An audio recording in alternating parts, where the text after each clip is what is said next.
ಬೆಟ್ಟದಂತ ಮನಸ್ಸು ಕರಗಿತು, ಬೆಂಕಿಯಂಥ ಕಣ್ಣು ನೆನೆಯಿತು.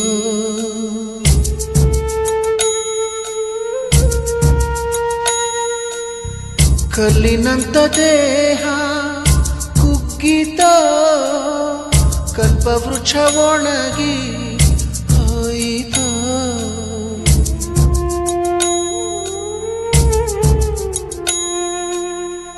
ಕಂದನೆ ಬಾಯೆಂದು ಕರೆಯೋರು ಇಲ್ಲ,